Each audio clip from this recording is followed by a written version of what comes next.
hoped to make it. It didn't look great in the first week. They've looked a little bit better now. They took that Game 2 victory over Team Dignitas, and now we got to see what happens in Game 3. I mean, honestly, if you're tracking trajectory, their last game was the best one they've played this season. All year. For sure. Like, best game of the year. The entire year for you. But all jokes aside, it was one of the best, cleanest games we've seen in the LCS period. They looked really good against a really good team. And meanwhile, Dig didn't look very good. Yeah. They went for the Jace. Obviously, they were trying to attempt to snowball it, kind of replicate some of the success they had with the Fiora. Never got going. Hansert was really big in the top lane, always shutting him down. And then they just didn't feel like they did anything. They kind of sat around. They really didn't make any big calls, didn't take any big risks, and kind of just felt like they were waiting to lose. Yeah, and that was kind of the issue. And it seems that Team Dignitas, as a squad now, sample size of maybe 7 or so games at this point, they don't seem to have really good mid to late game shot calling. All their wins are very slow off the back of a Fiora split push or just winning team fights against a slightly inferior team as their games against P1 went. And this is kind of a concern where against good teams, can they only win with Fiora? Is there something else that Team Dignitas can even do? And sure, it's early, but I feel like they can. There's other ways they can win. They have incredible players on their team. To me, you need to have a clear win condition, a clear goal, because I think they were playing a very complicated setup as far as how you play the team fights. How do you find your opportunities? How do you force fights? Like, what do you do with this composition? How do you win? It's very hard to play that setup, both just macro-wise and as far as the team fight micro side of things. So I would really like to see them draft something with a clear goal. No, it must not be Fiora. Like, it doesn't have to be that. That's not the only way they can win. But then if you're not going to put them on Fiora, put them on something that has a clear goal. Like Maokai, TP flank, straight up team fights, way to engage, way to start things. Don't put them on something that's kind of somewhere in the middle where, you know, the team maybe hasn't kind of come together enough to really make it work.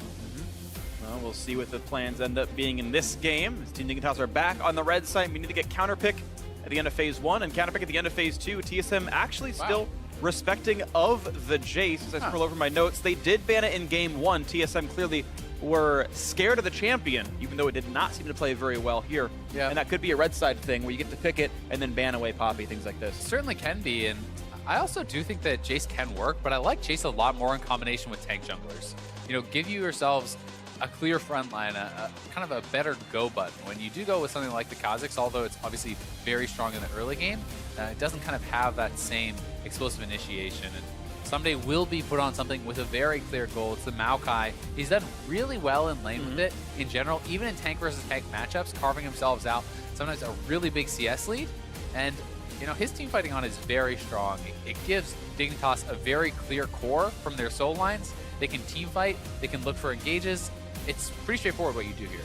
Absolutely agree. So now we get to see if TSM wants to mirror the roles. Nautilus or Poppy, the obvious tanks in a Maokai. We can see other options as well. If they trust Hansert to play Fiora well, you've got an easy tee up for it. Cassiopeia to mirror the Rise, no surprise at all. We've seen Cassiopeia all 3 games so far, though she has lost the 2 she's played. Yeah, Bjergsen has really been liking Cassiopeia in general this season, been playing it a lot in his matches across different teams, and Nautilus is available. Looks like in a tank. That will be the pick. Okay, so Nautilus is really what a lot of people are kind of taking as that little notch below Maokai. Yeah. I do think that Nautilus can be very strong. My one kind of concern with Nautilus is I do feel like he falls off late game as far as his actual like durability. Maokai has flat damage reduction from the ultimate, which really makes you so much tankier in the late game, whereas Nautilus, really powerful in the early game, really powerful in the mid game, starts to fall off quite hard in the late game. The one caveat I will put on that is that I have really liked Nautilus a lot more with combination of things like Taric, because when you put him with that, it kind of makes up for the fact that he doesn't have as much tankiness. He like kind of shores up that weakness, and he still has his explosive engage, he still has incredible CC, so we'll see if they do decide to do anything like that. So what's weird to me is Team Dignitas actually immediately grabbed the Rek'Sai, which was the jungler they picked after the TSM bans came through, or that they got forced down to Rek'Sai. They want to go for it anyway. But they also have the option of grabbing a high-profile support like the Zyra or the Malzahar and banning away the counters. Or taking Lee Sin, or taking, like, there's a lot of picks here that are pretty big ticket, but they're comfortable, obviously, matching roles here. And it just is strange to me, because I feel like the jungle pool is so vast right now, and you could have created yourself an uncounterable support pick. They didn't go for it. Strange to me, but we'll see what it ends up being. 2 tank supports banned by Team Dignitas, the Thresh and the Taric both off the table. Malzahar, and will it be Zyra, the final ban here for TSM? Zyra already has been taken. Oh, you're right. Sorry. So it'll be interesting to see if it is even more of those bans. I definitely think that I like the Taric ban. It makes a lot of sense. Obviously, that is kind of prompting the response of the Malzahar ban because Dignitas has first pick out of the second ban phase. Not sure exactly what they want to go here.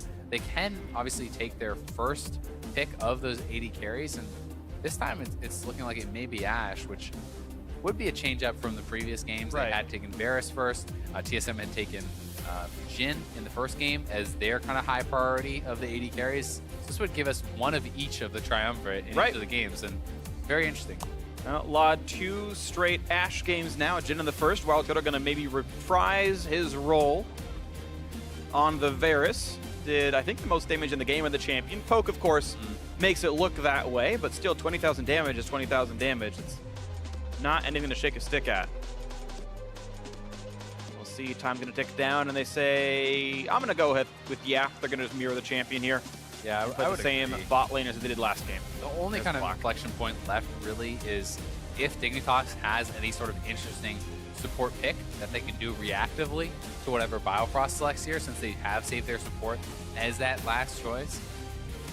We have seen throughout the draft phase, really in all pro play, it's kind of evolving a lot more, and it had traditionally been leaving solo laners for those last picks to try to get the lane kind of counters.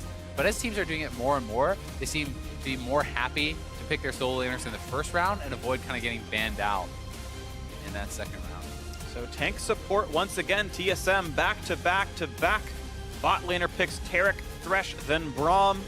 I guess if your TSM tank supports are not dead, you want to play that style. 2 tanks in the lineup, an assassin, and then 2 strong backliners, and Team Dignitas 6 special could go for the old school look with Morgana. And Morgana had terrorized TSM's bot lane last weekend in their matchup against Ole and the rest of Immortals, and Xpecial gonna reprise that role. Interesting to see. I like it a lot. You can use the Black Shield in a number of ways that are extremely effective against TSM. The last passive hit from Braum, as that's about to proc, you can Black Shield, avoid that stun. It's going to immune the knock-up from the ultimate from Braum. Very choreographed, or telegraphed rather, ultimates from Nautilus, and even from Cassiopeia if you're really on point. These are things that you can kind of block out. So there's a lot of big ticket spells that can be stopped by that Black Shield, and they should have an edge in lane against that melee supports. But melee supports, for all the kind of crap they get, they have been showing up pretty well in the NALCS. Smoothie has been doing very well with them. Biofrost has been picking Thresh. He picked in his last series, picked again here. Now he's drawing bans on melee supports, double bans on melee supports. Yep. The priority seems to be rising as people are not taking tanks as frequently in the jungle. You know, Kha'Zix, Lee Sin, these are kind of, Kha'Zix is not a tank at all, and Lee Sin is kind of like a pseudo tank, right? So you have another tanky person coming from the bot lane and can help to shore out your team comp. Yep. And it seems like with Malzahar and Zyra off the table, it's just easier to play the matchup. So we are getting ready to jump into our final game of the night, the third and final showdown between TSM and Team Dignitas. Dignitas, maybe the hottest new team in the league, looks pretty sharp, but they've got to figure out if this is going to work for them. Now a top laner, a team fighter, a tank in for someday once again, the Maokai. TSM going to, of course, match that with the Nautilus top lane themselves, and the Braum, the tank once again here for Biofrost in the support role. And as we load ourselves into the game, we get to figure out who it's going to be, improving to 2-1. Improving and staying near the top of the standings at the end of Friday's games. Here we go, Game 3, TSM versus Team Dignitas hits the rift. Both teams, 2 tanks, or at least kind of pseudo tanks if you don't want to count the Braum support as a full tank, but Varus, Wild Turtle, going to be starting with Longsword once again, so maybe this is the new standard. This may be the kind of development that we are going to find in the meta, as it has been both teams running it so far. And it can be one of those things where one kind of block of scrims is really doing this strategy and they're picking up and accepting as the best, but different teams do not always scrim each other. A lot of these teams scrim the same group week in, week out. They're not always playing against every team in the LCS. Yeah. I know there was a while back in end of spring, I want to say last year, where Cole start on 80 carry was really popular, and it was, I want to say it was like Altec or Wild Turtle who just decided to start going Cole at the beginning of every game, and then suddenly everyone started doing it because it was working. They won like 5 games in a row, so just everyone went Cole for a week, and then they just stopped. And it was just like, all right, well, that was fun, but yeah, never mind. And those meta shifts can feel very abrupt to the pro play viewer, right? But there was like 500 scrims in between when it started and where it stopped that we didn't get to see. Yeah. And it was probably established that, oh, okay, actually it doesn't really work because you can get ganked, it's easier to die or whatever. But that is a lot of the stuff that kind of goes on behind the scenes. And there can be kind of different metas even within the NLCS based on who you're scrimming against, right? You know, there was a recent interview, players from P1 were talking about how TSM and Liquid and C9 kind of only like to scrim against each other. And that can lead to a situation where you have those guys with their own idea of what's the best way to play the games based on their results. And then you can have another group of teams who have their own idea of what the best way to play the game is based on their scrim results. Yeah, it's usually very pronounced coming into playoffs, especially because they start scoring off on opposite sides of the bracket. Usually a patch hits, sometimes a small one, sometimes a big one, right before playoffs, and it's like, ooh, just kidding, it's TP Heal Mundo is the best top laner in the game, and half the teams are playing it, and they're on opposite sides of the bracket because they were scrimming together, and that was the best top laner. Yep. And people can definitely get very tight-lipped around playoff time with strategies. So, Dignitas is going to be shoving in their opponents here, looking to kind of try to poke them out, deny as much CS as they can under turret, and kind of get their advantage that way. We had seen a turtle get poked out in earlier games, forcing out those pots very early, and we'll have to track how he's doing in that regard this time. This Chaser may be looking for an early gank mid lane. You can find the play. Not going to get spotted. Now gets seen, actually, and Bjergsen can tell he's there. Sven is over the wall, too, and he's low. Looking for the play onto this Kha'Zix. Has to leap away from his own jungle. Chaser getting a good side of that trade. Down to the defensive trinket, knows what's going on, though, and he's going to get actually control over the Raptors anyway, so no real harm or foul. Nice bind and a Biofrost. 8 gold for his troubles. Yeah, not too much damage coming out from that. It's mostly about holding them in position for your AD carry to get a lot of that damage out in the early game. Whoa, special, what was that? He walked forward for no reason. He's got no black shield. Oh, God. Yeah. Oh, gets the binding. It was a bait the whole time. Look at the damage on a Wild Turtle. But that is, you do not want to trade into that. Lot actually, I think, lost that trade, funny enough, because there was so many range minions that had stacked up. There was like 6 or 7 minions turned to shoot him when he got his auto attack on Turtle. So it's something you really have to track. Law now does not have his potion. He does have the Doran's Blade for that sustain, but he has used his 1 potion, and Turtle still has 2 remaining. Snipe on Dubik special. Yeah. See, he points at Law and then goes, just kidding, we're going to hit the Morgana after all. Biofrost puts up the shield until last hit a minion, takes a couple hundred damage. Not the cleanest situation. Now Chaser wants to get into the mix. There is no ward here, so we'll see how heavily they want to actually commit to this, but it's just going to be a ward. Try to keep them safe. From the Kha'Zix, Svenskeren already had base and is heading down to bot side, so we'll see if that does come into play. Yeah, Svenskeren just pinged his own Krugs. I don't know if it was like, hey, Rek'Sai might be here, or I'm just going to be on this camp. But sees that Rek'Sai has not touched anything. This is actually really cute here too, a little move. But so the Tribush was already warded by Chaser. Xpecial then walks over there to say that he's warding it, doesn't use his ward, and now their opponents don't really know that Chaser was down there on the map, right? Nothing is given away there. They know, okay, hey, it's warded, we can't go here, but they don't know that Chaser was there. The ward is still available for Xpecial, so that's something that they may not be able to actually track. Right, because normally they'd see if someone trinketed later on, you know, if Xpecial walks over and wards it, but that doesn't quite matter now. Well, Svenskeren going to make his trip to the top side, revealed by a trinket though. So Team Dignitas knows Sven is in bottom river. Bjerg able to clear away the control ward, no big problem here, and he's replaced by a trinket. That's actually out of the brush though, it didn't turn invisible right away, so it actually won't see in the brush. If someone hides in there, they won't know. Oh, Biofrost! Shields the wrong way. Always looks funny, but not the end of the world. Losing his last potion here. Hauntzer early roam to mid lane. Keen. Keen is going to flash. No, the flash auto attack. A couple more goes in. There's the hook in as well. And he can't run away. First blood picked up. Beautifully executed. And now Someday going to be joining the fight. But why even bother? Probably should have canceled TP. Losing a lot of health for that. Definitely should have canceled TP. And that was so well played by Hauntzer. Keen wanted to reactively flash the hook.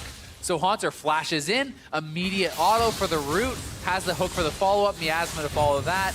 Just so well coordinated. This is a beautiful roam here early on from Hauntzer, and there it goes. Keen getting ready for that hook. Flash in, auto root, flashes out, easy hook now, no way to dodge it. Keen goes down, first blood to Bjergsen, and Someday don't know why he late on that up. TP for that to matter. Now, Haunter can even look for the repeat, right? He doesn't have TP to match. Haunter's 6. You can put a deep ward down bot and look for that sort of a TP as the first ultimate from Nautilus is exceptionally powerful. Looking for the play right here onto Wild Turtle and Biofrost. There's a flash, the fight, it's a minion, it's special! Oh, that is a catastrophe. Oof. Well, it's good for TSM that he didn't miss that because Haunter actually was TPing top lane right at the same time there. So does expend his TP. And Dignitas not able to get anything back just yet. All right, just the 7 minion lead. Turtle, yeah. You're really not allowed to recall there. Maybe it was a bait the whole time, I don't know. Lot, of course, pretty low himself. Oh, it's the repeat. Uh-oh. This is so smart. They know that Keen is summonerless. They're going to wrap around here. Almost no way to get out unless he can land this ultimate. Oh, no, beautiful stun. Goodbye, he's dead. Svenskern gets the kill credit. Absolutely perfect. Bjergsen lands the stun. Not even a problem. Nice. So well done by TSM. And it's funny to say that ganking for Bjergsen is a mix-up, but in the course of the series, it actually is. They've been focusing top lane very heavily, and as Keen finally has some confidence to play a little bit more aggressively in this third and final game, TSM goes right back to the tried and true. Ganking for this mid lane, and beautiful ultimate there from Bjergsen. Needed to nail the stun to cancel the ult. Is able to do so. Sven gets low on the exit, but not going to go down. Special just fighting for wave control right now. Biofrost can't push it all the way in. He doesn't want it to freeze, but it will anyway, which is going to deny quite a bit of farm off of Wild Turtle. It was kind of an incomplete push. Yeah. It's not going to be a full freeze, at least, because it's right by their turret, so the minion wave joins up eventually push and out. It will push back. But definitely, yeah, Biofrost would have loved to fully reset that and deny some of this wave, and eventually they will be able to push it in. This is weird. It's desynced bottom lane showings right now. See, Biofrost already recalled. He's got a sight soon. He can stay in lane. Special on a very late recall leaves this Ashe alone for a very long time. Yeah, he certainly does, and there is that vulnerability. But the trade-off, obviously, being Vlad gets some more CS. In this scenario, though, TSM makes a great call. They react. They know Special had a late base. He cannot possibly be there for the Infernal, so they make the call, knowing they will have the odd numbers in a fight, and get a free Infernal. Really easy, really clean pickup. They just have looked like a different team in the last 2 games. TSM has been doing everything right in the last 2 games. Definitely agree. So looking so much better.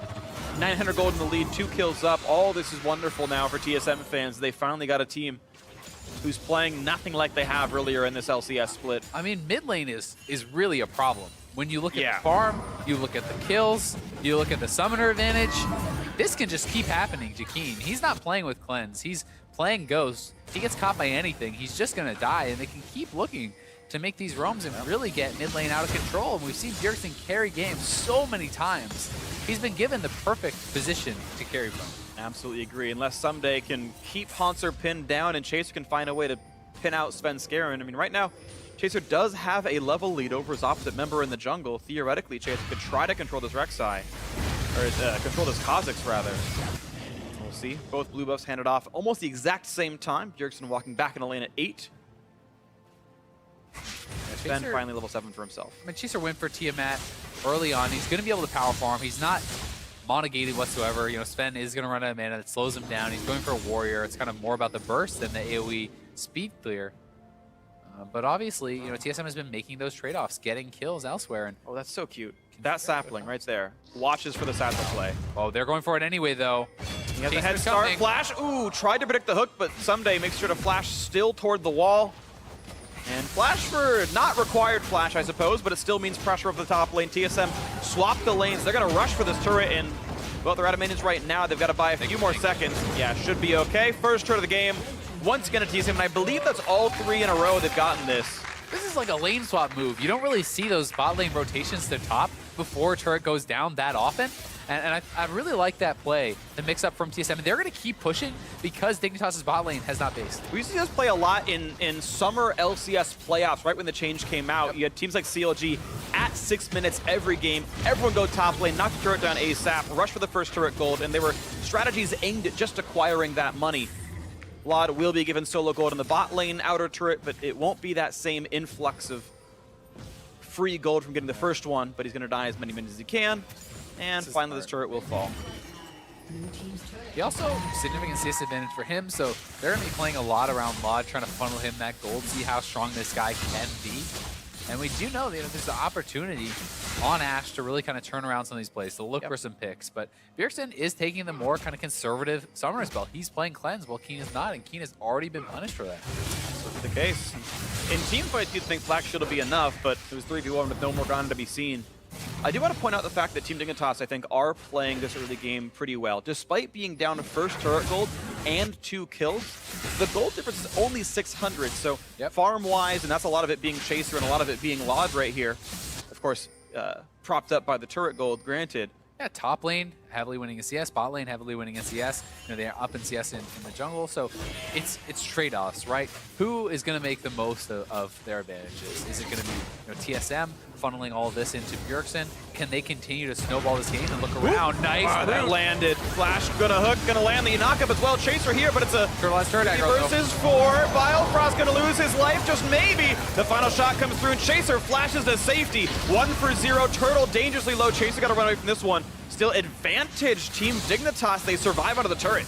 Yeah, Turtle nails that ultimate, but Biofrost did not have turret aggro, so Turtle had to back up. Couldn't actually get a lot of damage out during that CC chain. And as a result, it's Biofrost going down. And Dignitas come out positive on that play, keeping it very, very close. A lot of resources and effort used to try to make that play happen. Now Someday has a nice big wave to catch in the top lane to get farther ahead in golden XP. You're going to clear out the mid lane, but looks like someone can't answer that soon if Chaser walks over. TSM trying to be a bit more aggressive. That one did get turned around. Certainly did. I like the proactive plays, though. I like the confidence to be able to do that. You need to be able to go for these plays. At Dignitas, they were up to the challenge this time. They answered it very well. So here it is once again. Turtle actually is the one with the turret aggro. So you'll see he has to back out. Isn't able to get a lot of damage out during this time. And Keen so fast on the roam. Maokai coming in from behind. And they were lucky to not lose more here, as Turtle was exceptionally close to going down. I think Someday could have taken him down with the ultimate pop and then backed off. But didn't want to risk trading his life for it, and makes the conservative call. Dignitas answer the play very, very well. Yeah, defensible choice by Someday. Just, you're right, could have been a kill if he chose the riskier one, but we're back on equal gold now. That 1 kill and the minion waves being equaled means TSM, all they have to show for themselves is this Infernal Drake lead. Nothing to completely ignore, but not the early game they had last game for sure, and Team Dignitas have a plan. They don't have this hope you win laning phase Jace pick. They've got solid team fighting. They've got a 30 minion lead Ashe, Lod building for full damage. They've got the tools they need to win this game. They definitely do, and they also have great initiation for their front line through the Rise ultimate. When you get extra ranks in this Rise ultimate, you can use that as a flank. You can drop the Rise ultimate, have Chaser, have Someday hop into this as Lod's firing in the arrow, Special's firing and bindings, and you can really kind of clamp down on a team and try to take out the carries. See how good the clamps are. See if they can knock him down. Lod's still going to clear the waves. You've got, of course, the lane stops have come through. This is the standard pro-level mid-game, and to be honest, any of you guys playing at home, it is worth trying to get these lane assignments yourselves as well. Send the dual lane to the mid lane, let the support roam easily, and hope your mid laners have ways of side laning. This is a big dragon here. TSM would love to snowball the game, take their second one. Haunter late to the party, though. Not going to get it. Not going to get it. Early smite doesn't matter, though. Black Shield makes it all fine. They walk away from the Winter's Bite. TSM, though, first in the mid lane. Drake for tempo is not always the best play. This turret could drop. Lod maybe find an arrow, looks for it, hits onto Haunter. The tank is going to survive. Binding not going to be in range. Anchor's going to miss. The ulti just going to slow down Someday.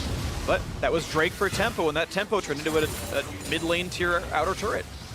TSM makes the right call to not go for the dragon after Haunter was late. He didn't have his TP, was too slow to get down there. They would have loved to try to snowball the game off of that, though, but Dignitas makes a good call, takes the dragon, and TSM is going to be able to trade back with the best that they can, and that's that mid lane turret. So really, right back to the kind of beginnings of last game where the two teams were trading back and forth really well, trying to take advantage of any opportunity that they are given.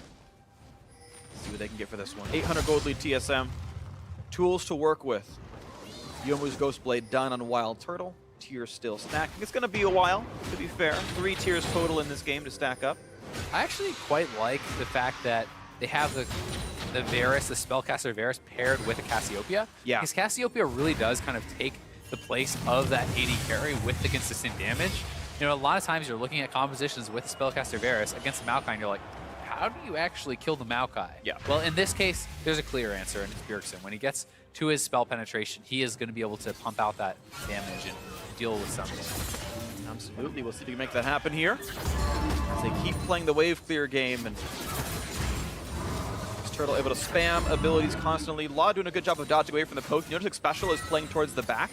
He has no offensive plays to make. There's no reason to be in range of an arrow or anything. Let's just save the black shield for Lod. Give him only one target. I can shield it, no problem. And Special playing that little microcosm of the matchup appropriately.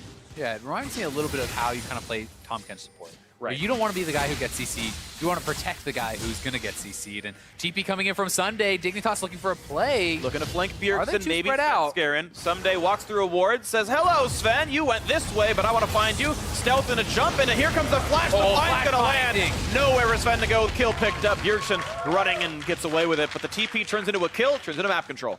It's just one kill, though, and Haunter is pushing on the top side. Nice TP play from Someday. We'll see if TSM can equalize. So far, though, good play. It cost a couple summoners. Yeah, it's going to cost one wave of XP and gold as well, so it slightly diminishes the value of that kill. The question just becomes, it's worth it right now. It's a good play for Dignitas right now. Can Haunter get something better with his TP? If he can't, then well played by Dignitas. That very nearly could have been a kill on the Biofrost. I don't know if Law didn't have his ulti up or if the Trinket Ward weren't down at the time, but Biofrost nearly got caught out. Special almost canceled him with the Tormented Soil. The TP advantage is the name of the game now for Haunter. Can he find that teleport flank? Again, thankfully for Team Dignitas, Black Shield is really good at stopping Nautilus tricks. It certainly is. But only on one person. Yeah, and that's a lot of what it comes down to when you're playing against Morgana. Can you kind of fake like you want to initiate on one person, bait out that Black Shield, and then go for someone else, you know? Someday can run in, hook towards one person, Black Shield goes there, ultimate's the second target, and that is your true kill target. It's similar to how Threshes have to play that matchup. You know, flash on one person, flay them, they get the Black Shield, then you try to hook the other guy, that kind of thing. So, gonna have to track how these two teams play around it. So far, Someday having Haunter pinned down in the top lane, he's really gonna be looking to track Haunter, not allow him to kind of get a good TP play off. And yeah. I want to also talk about the way one interaction is going to work, which is Varus ultimate against Black Shield. You would kind of think in your head that Varus ult spreads from the target, and if they have Black Shield, of course, they're not rooted. Well, that radius doesn't change. The radius of spreading to other champions does not move with the target. That ring stays in the ground regardless, no matter what. So if you Black Shield someone who gets Varus ulted and they walk away, they're not dragging the chains with them to the rest of the teammates. You're not making their retreat suddenly horrible. So it's actually a pretty Morgana positive interaction that you can just have them, everyone can walk backwards and nothing even happens.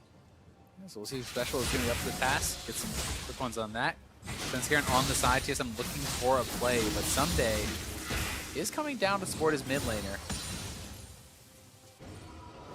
That's going to be a TP-less Someday, of course, as well. Haunter can mirror that play, and this is kind of how you have to play TP-less top laners sometimes. You've got to predict where the play might be. He has 20 seconds to play with. You know, he shoved the top lane wave in already. He has to get back top lane eventually, but in the meantime, make sure you're in the right place in case something does happen. And now Haunter says, I don't have ward control anymore. It's entirely dark in this northern jungle. There's literally 0 TSM wards up there. Haunter feels safe enough to get one more wave, but he can't get much more, as Someday will return to that spot. And he gets it shoved to the turret, and that's kind of the key thing there for him. So no freeze is able to be set up, nothing like that. The wave will always bounce back to him. And so far, Dignitas has done a good job not exposing themselves, not offering up that TP play. And there's only about 20% left on that cooldown for Someday. Dignitas has made it through the woods for the most part. We'll see if Haunter can kind of capitalize on these closing seconds where he does have his TP advantage. 50 seconds, so 21 minutes in just a couple of seconds, that TP is going to be back. I really like to point out from you two about how Someday is playing it. You can see him roaming towards mid lane. Ooh, where could he TP? Maybe there. I'll walk down, walk right back up in time to catch him anyway. You don't lose anything for making those moves because he's always getting to the place he needs to be to collect the mini wave as well. So this is a small thing, but if a play gets called, he's going to be there.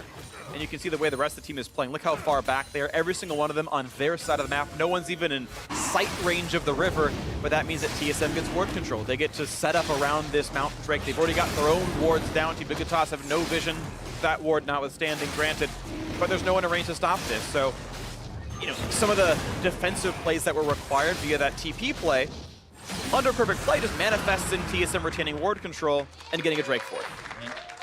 And that's something that you can kind of link way back to that TP play. This is part of the cost almost that has been expended, but Someday has his TP back up. Can be looking to make some of those plays. Once again, he has been spectacular with his TPs, really shining on the tank as well as the Fiora. Yeah, typically. Quick knockdown on the cannon. Maybe 50 gold for Biofrost. Richest support in the game, I would guess. I don't know, man. Morgana gets 500 gold up. Is he? Okay. Yeah, 500 gold up, even despite the death and the assist. Just because Special's had to play pretty defensively, and Biofrost's been pretty on point getting relic stacks. I, the watcher, sometimes can net so much gold from Morgana if you're able to actually just kind of consistently proc that out. Yep. But Biofrost almost doubled what he's earned with just the tier 1 gold item. That's very impressive. Yep. If he were Thresh, it'd be way harder. Last leading's just much more difficult in that champ, but... Yeah, and any range support, you're obviously going to have to exactly nail that last hit with the Targons. You don't get the execute that a melee champion would. Wild Turtle, again, going Edge of Night after his Youmuu's Ghost Blade. Still going for the lethality build. I actually want to check. Turtle does not have any other lethality in runes. Some players would choose to do so. Not him. That's fine. Ooh, look at that Q. So the Flash follow going to find a Wild Turtle. Engage fight is here. Biofrost going for the knockup. Dodged by Lod. Black shield on anyway. Biofrost running away. Arrow's already been used. Special dangerously low, but the kill still comes through on Biofrost. Someday clearly much tankier as a top laner. Yeah, Someday able to nail that, but now comes Haunter. Can they turn around? Lod gets caught! On a lot. He's got no way out of this one. Knockup going to land. Also going to look for Keen, but Black Shield, timely by Special, as a trade of a bot laner for a support, ends up being positive for TSM. Good Black Shield, but really nice ult from Haunter. So he knew that Lod would get hit by the ultimate passing through him to go to Keen. So he ults the back target. A little bit of a mastery play there from the Nautilus. Always smart to try to maximize how many people he can hit with that stun. Absolutely, and TSM once again retaining map control. And the thing is, these mini waves have already been on Team Dignitas' side, so it's real easy to shove into the turret and just retain all the vision the way you want it. Chaser can't see Bjergsen to knock him up or stop the recall, so it's going to be the reset for TSM.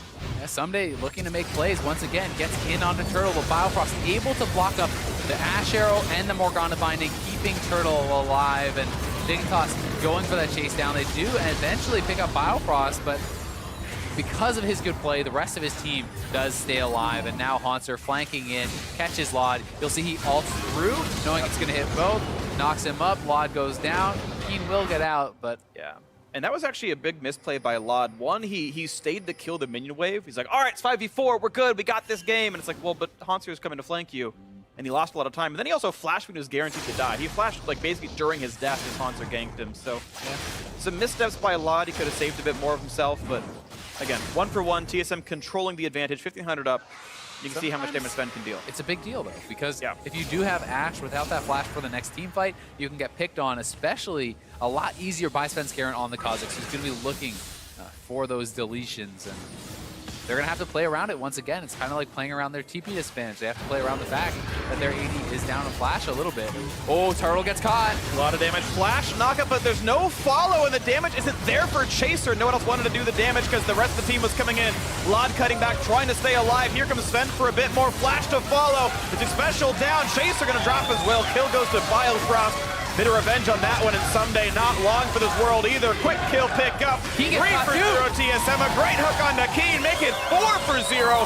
Beautifully done by TSM. And that should be the Baron. This isn't even the worst of it. TSM, 4 kills for 0. Decimate the fight. Will go straight to Baron, and almost no chance to take that, as started like a pick for Dig, but got turned around on them so hard. And look at that, the fact they couldn't get the kill. TSM now allocating the resources. Bjerg's going to take down mid lane tier 2. They don't need him to kill off the Baron. An easy pickup here for Sven.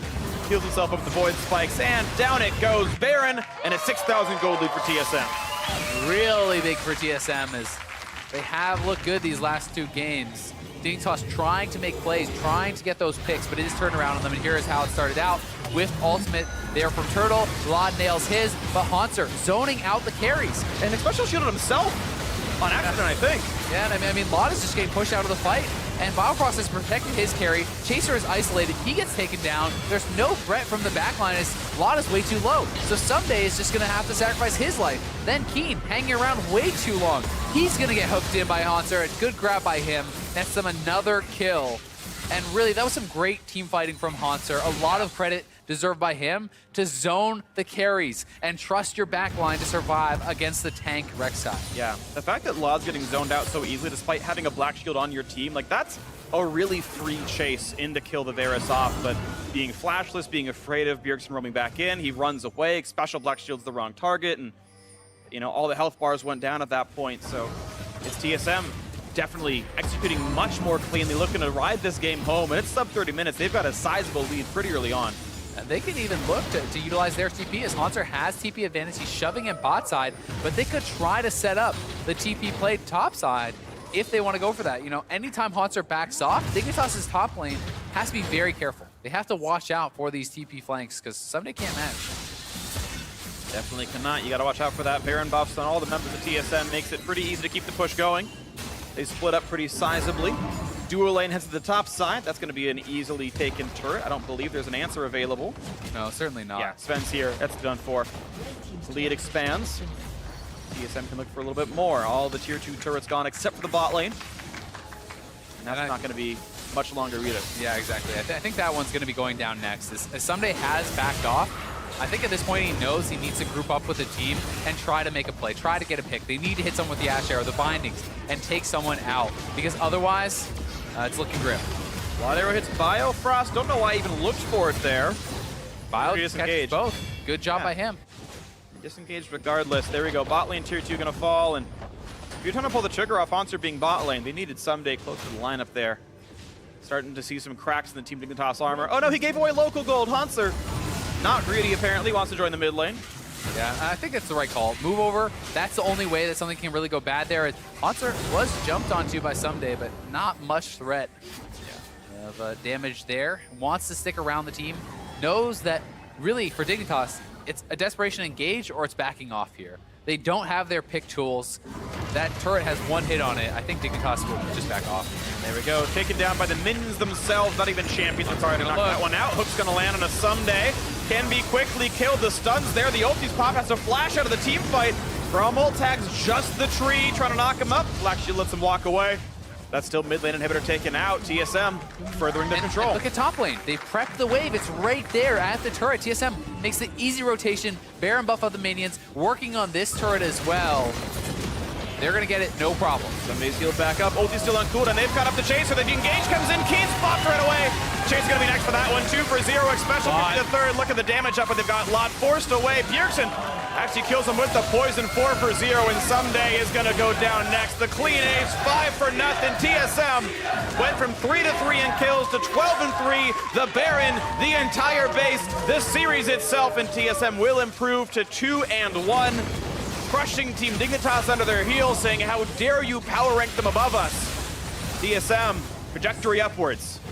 Definitely a strong upward trajectory for TSM. They look great. They make the last 2 games look easy, severely outclassing Dignitas in games 2 and 3, and they have got to feel good about this one. And Hanser biases our stats. Rabadon's depth cap, 100% win rate on Nautilus as he recalled back, sold the items, and bought new ones and TP'd into the fray. Of course, he was a tank this game. The post-game stats will lie to you. Either way, TSM definitely can feel very, very good about this win. Yeah. They found the road they needed to take. You could tell they're excited about it. That was like a lot of kind of stylish, you know, like selling the items, TP back in, flash, queuing backwards. They were having some fun with it. Definitely a big win for TSM, momentum-wise and standings-wise, you know. They lost to C9 now, but they are 2 and 1, and they only have lost to the team that looks like the best one in the league. Exactly. Olympic Lobster was the #1 team in the LCS by most people's margins here. TSM were supposed to be #2. Didn't look that way in week 1, and I think even coming into this game, I don't think the players would have been that confident. They know they can show up on any given day, but TSM were probably not favorites here. Turtle, now all smiles, and even TSM fans will now like him after his performance today. Savage Rick.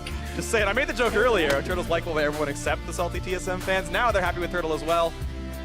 Team Dignitas, sadly, deprecate to 1 and 2. I think they've had a very hard schedule, though. I would consider TSM, C9, and even Phoenix 1 as top half standings teams, potentially, in the last one. They really have. And I think that we have seen some of their holes kind of begin to show a little bit in this series. Game 2, they really did look lost. Game 3, it simply felt like they were outclassed. The last 2 games didn't feel like they were really matching up well against TSM. And I think that in this Game 3, they had a plan, but TSM was just equal to it, right? Yeah. They were always able to match the TPs, to match the plays, and to get more out of almost all of those trades. Absolutely agree. TSM playing better as the team, and it just took them a game to warm up, it felt like. The first one, they got pushed around, and they had to win by making team plays, and they failed to do so. They needed the 5-on-5s, but they couldn't find the flanks. It never came together, and they got split pushed to death, and that desperation team fight came in too late. Game 2 was like a walk in the park. It's like, you outscale for free. Just don't screw up in the game. It will fall into your hands if you don't fall too far behind, and they received their free win. Third game, on them to play well, team fight comp versus team fight comp, and they massively outplayed Team Dignitas. Definitely, and you could even see the adaptations, from Hauntzer. Was maybe a bit hesitant to make some of those plays in the first game, maybe TPing a bit too late, maybe not looking for those plays, or it's not just on him, it's all on the whole team. But still, Game 2, Game 3, making the roams early and often, really helping to snowball the game, and he looked incredible in the series. He absolutely did. Hauntzer looked great. Bjergsen had some really solid plays as well. I loved all the mid lane pressure, the early level 5 Nautilus roam turn into First Blood. They repeated it under the turret, 2 for 0. Sounds pretty good. Mid lane never really let up, and Bjergsen did plenty of damage that game. So a good match win for TSM. Beautifully done. Now let's send it down to TSM and Riv on the side stage. Thank you very much, gentlemen. Great cast on the day. I am joined by TSM Hauntzer after their victory over Dignitas back in the NALCS. And I got to ask you guys back as well. It seems like things are gelling a little bit more. Coming into the second week, how are you feeling about your gameplay in the top, Hauntzer? How are things going? So in the first week, I definitely played like shit. I think I just underperformed really hard. And as a team, we just weren't up to par, individually and as a team as a whole. But now coming into week 2, I know what problems I need to solve. We're all working hard to solve our issues, and I think we're feeling a lot more confident. Has it been interesting without Doublelift on the team where the obligations have to go after that? Maybe another voice from Bio on the bottom. Has that been tough for the team? It's definitely been a struggle because Peter was super decisive, and he basically always forced plays around him. So the team had to take care of him. But now that we have Turtle, it was just we kind of don't have as much direction as we used to. So we're just looking to find that groove back. And last time I got to speak to you was at finals in Canada, and I kind of spoke to you about wanting to be the top laner for NALCS. How is that working out now? You have Flame to go against, Someday to go against. Obviously, you're still fighting for that position, but how is the competition up there this season? It's really hard to tell because it's really early in the season, and haven't played that many opponents yet. But definitely the top playing pool has gotten a lot better, and it's going to be a lot more competitive than it was last year. Well, doing better. Undefeated on Nautilus, that 1-0-10 game. You guys go into another difficult match tomorrow against Team Liquid. You're going to be facing Lorlo up there. How do you feel about the matchup and just overall the game? I think it's going to be a pretty easy game for us. All right, well, you heard it here from Hauntzer. Final words on that. TSM taking the win over Dignitas. We're going to throw it to the analyst desk to break down the rest of the day. Thank you very much, Riv. Strong words out of Hauntzer there leading into tomorrow's matchup against Team Liquid after the 2-1 victory here for TSM. But I do have to say, those last 2 games there looked so much better out of TSM as opposed to the ones previously played in week 1. Yeah, the cash just kept hitting it. Even just the first game of the series, the next 2 games looked incredibly different. The upward trajectory throughout that series was great. Hauntzer was talking about they all had a lot to work on after week 1. They seem to be making pretty good progress. This definitely wasn't the perfect series, but they got cleaner and cleaner as the day progressed. Right, and so if we take a look at the team compositions put together, we saw the tank v tank matchup in the top lane. So Dignitas opted to go back towards that Maokai for Someday. Not quite enough for him this time around because TSM, with all of that focus to the mid lane and getting Bjergsen ahead, just catapulted them to a victory this time around. Yeah, when you get Bjergsen ahead on Cassiopeia, in a front versus front team fighting composition where really it's who can kill the tanks first, Right. you're going to have a bad time trying to team fight that straight up. And because once that happened, Team Dignitas wasn't able to orchestrate any super creative plays to kind of regain their foothold, Bjergsen's the best in the business there in the mid lane, and the rest of the team was pretty solid. Especially when you consider the fact that pretty early on in the game, we had CS advantages in top, jungle, and bot lane for Dignitas. The only winning lane, in a sense, was Bjergsen in the mid lane. But exactly as you mentioned, it's the exact person on that team that they needed to be ahead in order to eat through that Maokai and the high health builders on the side of Team Dignitas. Yeah, and this was the promising thing for TSM as well. When they had those disadvantages in the side lanes, they very quickly moved them around, right? Hansser, you could argue, had the disadvantage because he got Bjergsen ahead. And then when the bottom lane was losing, they immediately shoot those guys up to the top lane to get the first turret gold for the team. So they were very proactive in their disadvantaged lanes and were quite successful. And let's go ahead and take a look at the one fight 24 minutes into the game. TSM turning this around off of Dignitas aggression. This looked like an easy dig win here. Yeah, we were wondering how this went 4 kills for TSM, but it's because no one could follow through to finish off Wild Turtle, in part because Laud burned his flash previously, and Haunter's TP also blocked the rest of them, and it's very difficult to move past the front line when both teams have compositions like this, unless you have Kha'Zix, who is one person who can have pretty good backline access, and then King just stuck around too long, and the game was maybe 1,000 gold different at that point, and then once that happened, it was over. Right, look, I mean, that was around the 25-minute mark there, and you can see it on the gold difference over time. That big spike, that was that fight there. Of course, they went and picked up the Baron off the backside of that. Pretty easy to push down the turrets from then on out. Someday unable to match Nautilus in the split push once that Baron buff is there. Yep. So a lot, or rather a large influx of gold at that point.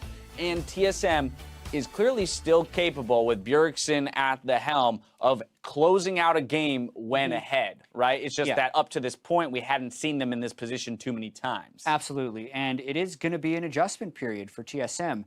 Turns out Doublelift was a pretty good shot caller. A skill he developed throughout his career for sure, but you can definitely feel his absence, and Hansser talked about it even in that interview. They play much slower. It looks more like 2015 TSM than 2016 TSM, the last time Bjergsen was the primary shot caller.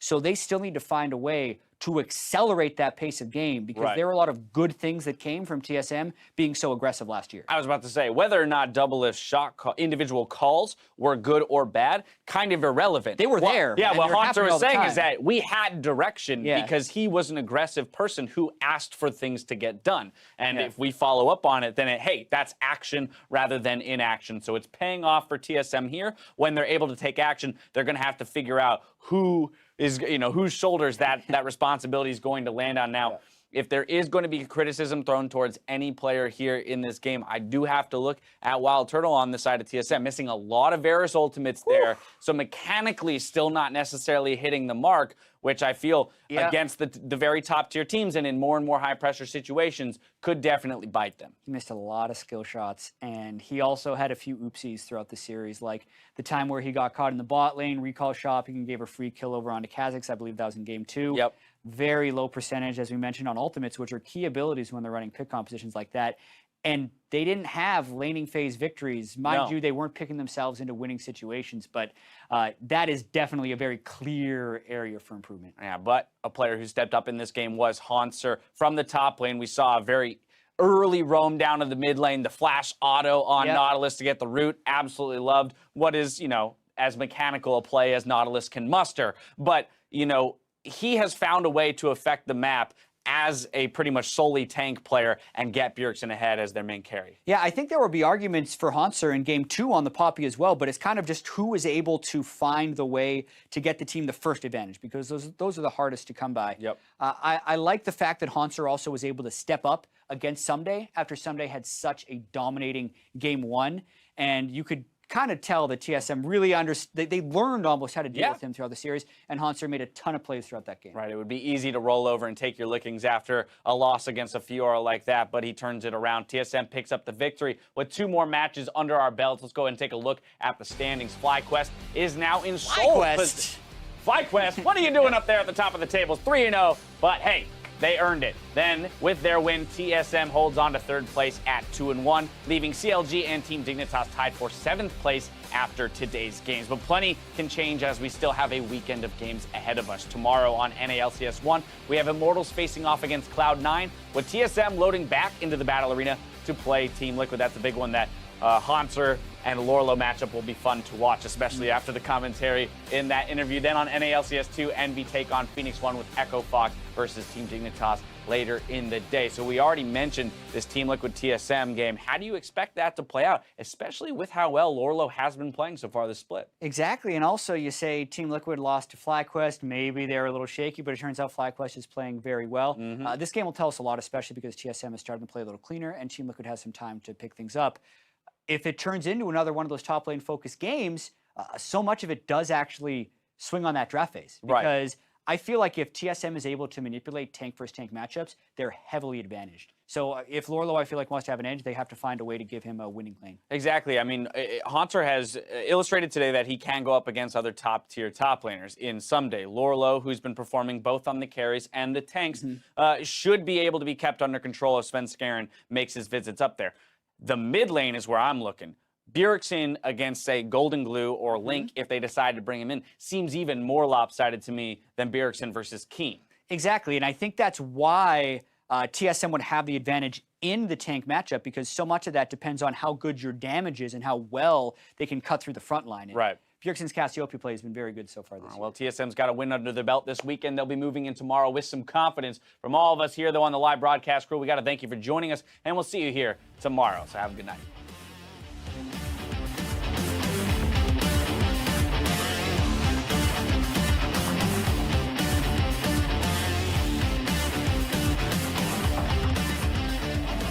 We're starting off week 2 here at the NALCS. FlyQuest versus Counter Logic Gaming about to get on the Rift.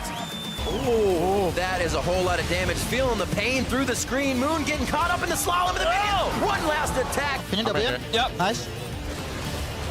Nice. No. Bears attacking the rest of the team are in. Stixley tries to rejoin the fight. No rangers from the outside, just the autos. Go. I'm flashing. I'm going in. Back me up.